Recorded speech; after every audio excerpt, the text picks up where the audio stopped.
Hey guys, it's the Nerdy Movie Guy. So today we're going to talk about Star Wars The Bad Batch, Season 3, Episode 11. Now, we've come a long way this season. We've seen character development with nearly every core character we have on the show, between Wrecker and Hunter and Omega and Crosshair. And we sort of see all of that sort of come to fruition in this episode. This is, to date, one of the most action-packed episodes this series has to offer. And there's a clear reason why. It's not constant war the entire time. However, the suspense is just it's so deafening to the point where you don't even know who's going to make it out alive or at all. And that's the stakes and risk and intensity I want in a Star Wars series. And this episode specifically delivered that perfectly. So in this episode, we get a glimpse that the Empire is finally on track to finding Pabu. And this is where we see the collection of characters head toward before. We know that Hunter and Wrecker, and previously, early in the season, or last season I should say, Omega and Tech have been here as well. And Echo has even shown up. Now Crosshair has. The two clone troopers cadets that we saw earlier in the season have taken refuge here as well. This place has sort of adopted Badger. This is sort of becoming a central location for our core characters we have now.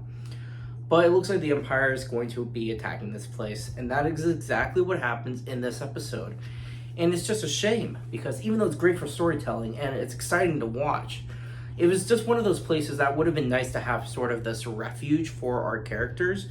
Perhaps maybe Cal Kestis finds Pabu later on, or maybe Ahsoka or Ezra.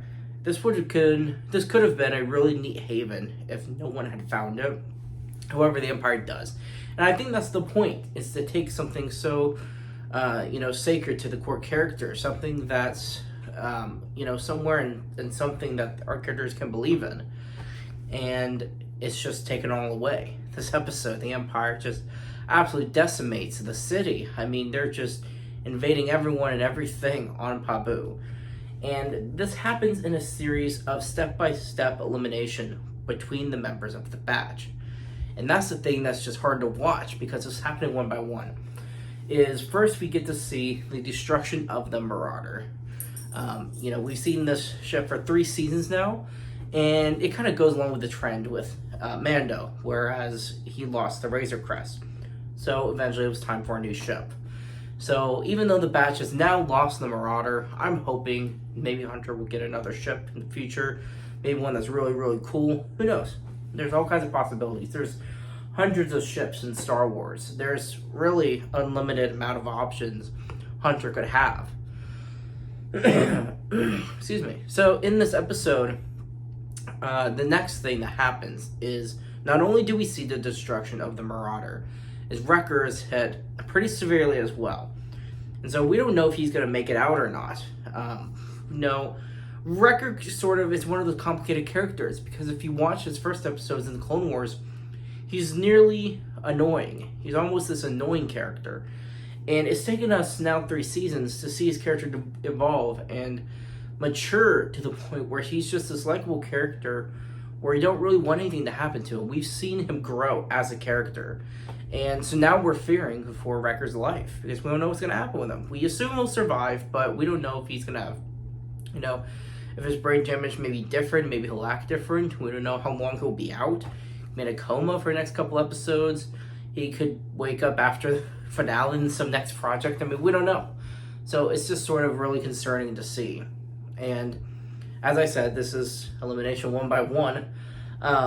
Next is Hunter. We see that he's practically taken out to sea because of his actions and the Empire's. And it just so happens he's taken out of the city's range to where he's not really part of the episode's final effects that's taking place here. And so Hunter is sort of cast aside, almost sidelined for this last portion of our episode here. And so that's the thing, is we now have the climactic finale for where Omega and Crosshair are having this conversation where Omega is practically telling Crosshair, I'm going to sacrifice for the team and for these innocent people here, and you're going to have to let me because you can't stop me. Even though Crosshair, he can stop her. But here's the thing, it's really cool to see through Clone Wars and Rebels and Bad Batch, where clones have sort of always had this sacrifice mentality for their brothers, and that's how Omega feels here with Crosshair, the rest of the batch, and the people here on Pabu. And so she's willing to give herself up, and that's just sort of, I mean, if that's not a clone attribute, I don't know what is. So it's really cool to see. This is just another pinpoint in her progression and maturity that we've seen progressively in the past several episodes and overall this season as a whole. And so the fact that Crosshair is just willing to let her, it shows his maturity and character progression as well. This is not something that we really expected Crosshair to do, but that's the situation he's in now. Now he's having to let her go and do this. And so now we just sort of get to see what's going to happen next. He lets her go, and this is the thing, is the finale just keeps pulling at the strings of one bad thing happening after another.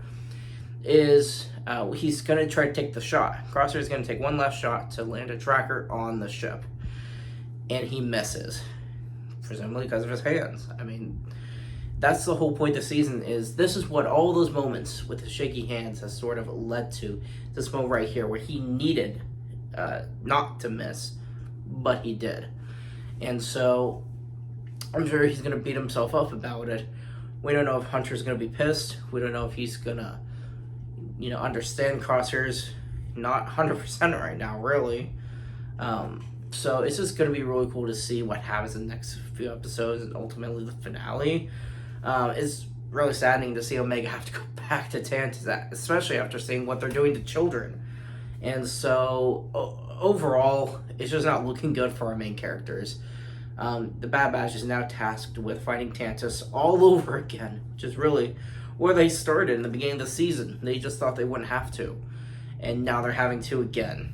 And so it's just kind of that's been the build up this whole season, is freeing the clones from Tantus. But knowing that they have to go back for Omega again, I'm just glad they have Crosshair with them this time. I'm sure he's going to help them out, and I think we're going to see a really cool badass moment for Crosshair. He may have shaky hands now, but I think when he gets to Tantus, I think he's just going to let loose, and I think we're going to see a very high kill count for Crosshair when he's on Tantus. So that's what I'm looking forward to. That's what I'm hoping we get to see. Probably Echo and Rex will be involved. Maybe Wolf by then. Be cool if Commander Cody comes back. All things Clone Trooper related. Clones are going to Tantus to try to free the rest of the clones, but now it's personal for Clone Force 99 to save Omega. So there's sort of two sides, and now there's a third side, really, because of the children there. So there's just a lot to wrap up in so few episodes. I don't think they can wrap up everything, but we'll see what happens. Thanks for sticking with me. Keep it digging, everyone.